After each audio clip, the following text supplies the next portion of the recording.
네, 안녕하세요. 실전 법률을 알려드리는 현창윤 변호사입니다.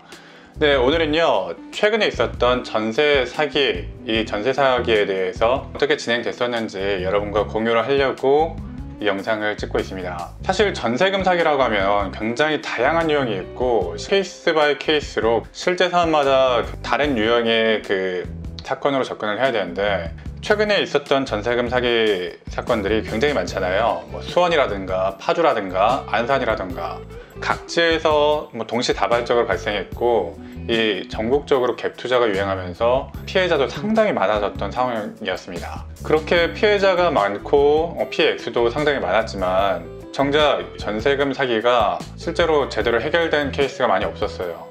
전세금 사기라고 이름을 붙이고 있지만 실제 사기로 처벌되기도 굉장히 어렵고, 특히 이 보증금을 회수할 수 있는 방법이 굉장히 부족했죠.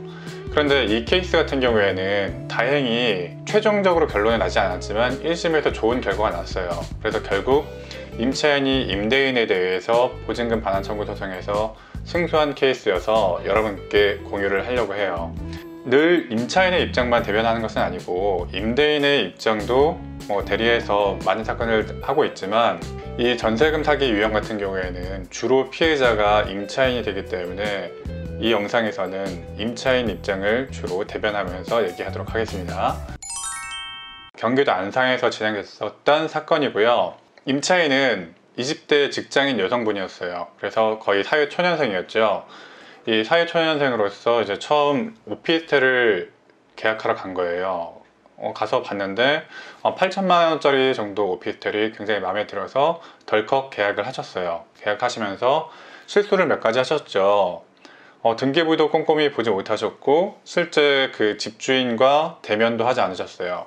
그 중간에서 중개 보조를 해준 중개 보조원을 믿고 계약을 한 건데, 집이 괜찮다라고 하면서 한 2달 정도 살았어요. 그런데 갑자기 집주인이란 분이 연락이 온 거예요. 임대료가 밀렸다, 월세가 밀렸으니까 월세를 내든지 아니면 집을 나가라 라고 하는 거예요. 그래서 이분은 깜짝 놀랐죠. 나는 전세로 들어왔는데요, 저는 전세 8천만 원으로 들어왔습니다 라고 하면서 이 집주인을 그때서야 찾아가서 얘기를 나누게 된 거예요. 그러고 보면서 밝혀진 게, 이 중개보조원이라는 사람이 중간에서 장난을 쳤던 거예요. 집주인이 원한 계약은 전세가 아니라 월세였던 거예요.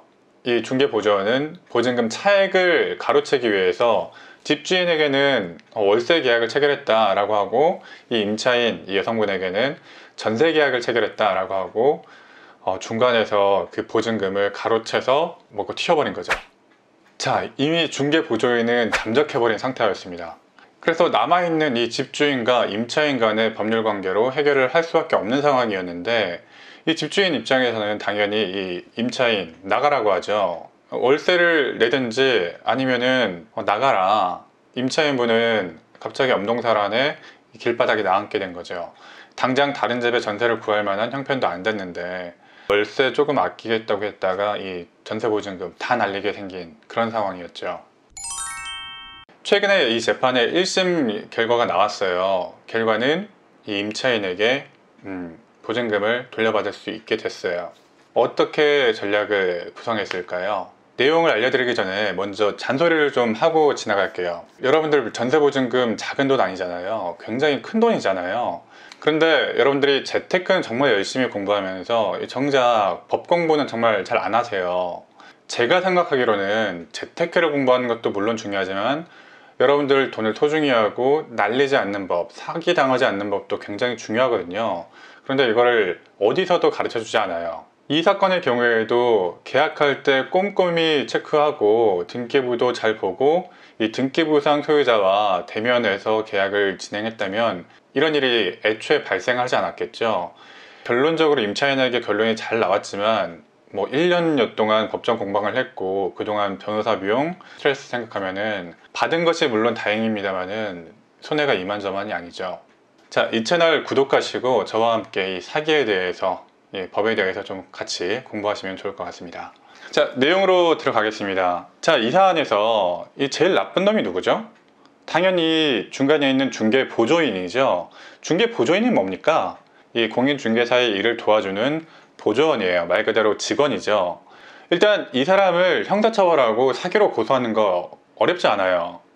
민사소송을 해서 이 재판에서 이기는 것도 어렵지 않아요. 근데 그러면 뭐합니까?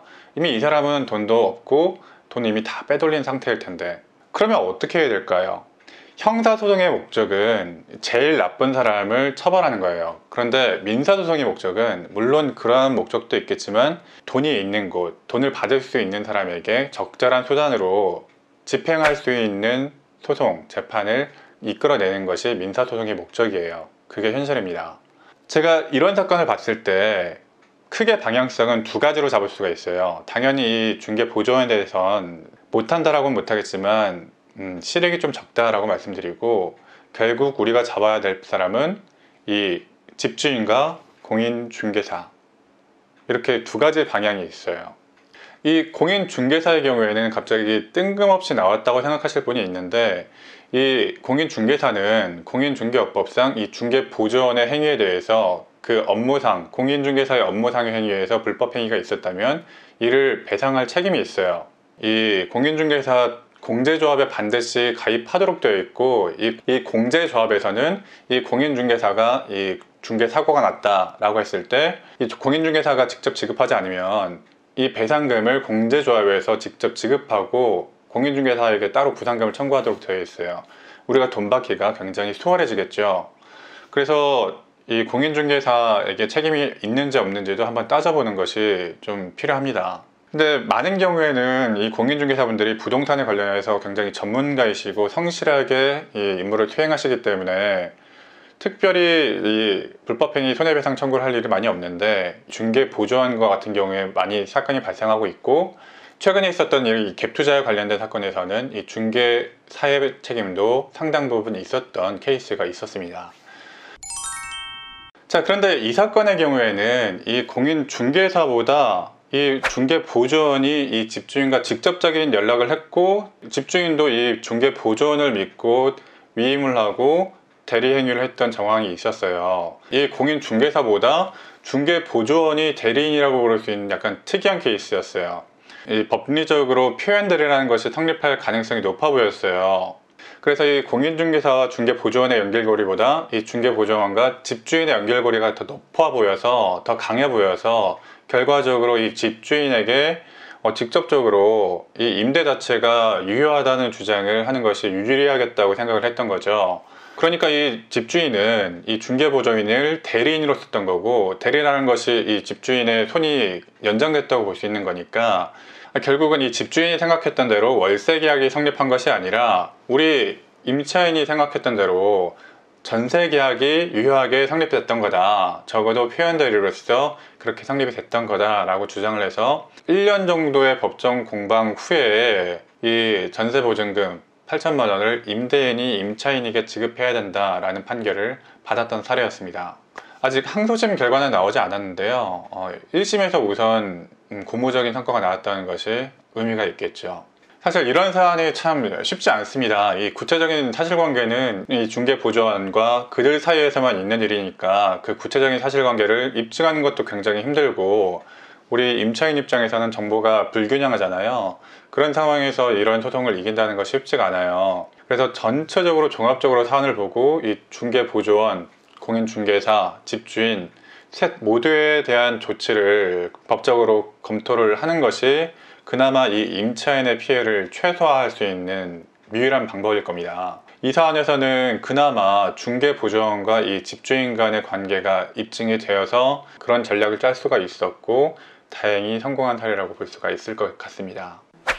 다만 이런 방법들 간의 순서가 매우 중요해질 수가 있는데요. 만약 처음에 말했던 중개보조원에 대한 고소를 먼저 하게 되면 여러분이 중개보조원의 사기 피해자라고 인정하는 꼴이 되어서 나중에 임대인에게 계약의 유효성을 주장하게 되면 좀 논리적으로 모순되게 되죠. 그래서 이게 약간 어려우실 수가 있는데, 여러분이 중개보조원의 범행 피해자가 되는 것이 아니라 임대인이 중개보조원에게 피해를 당한 것으로 논리를 구성하시는 것이 우선적인 방법이 되셔야 논리적인 순서가 맞습니다.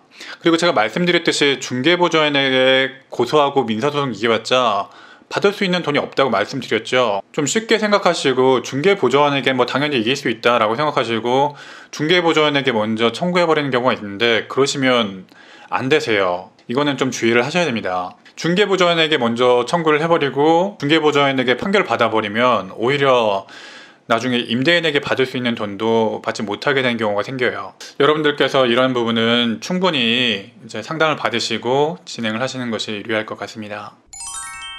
이런 전세 사기, 이 전세 갭 투자로 인한 피해가 전국적으로 동시다발적으로 일어나고 있는데요. 아마도 저희 사무실과 같이 이런 사안을 어떻게 해야 될지 고민하고 계신 분들이 상당히 많을 것 같아요. 그래서 이런 방법도 여러분께 유효할지 한 번씩 고민을 해보시라고 이 영상을 만들고 있습니다. 자, 오늘은 경기도 안산에 있었던 이 전세금 사기에 대해서 어떻게 성공적으로 1심을 맞출 수 있었는지에 대해서 여러분께 전달을 좀 드렸고요. 자, 오늘도 사기당하지 말고 좋은 하루 되세요. 시청해주셔서 감사합니다. 현변이었습니다.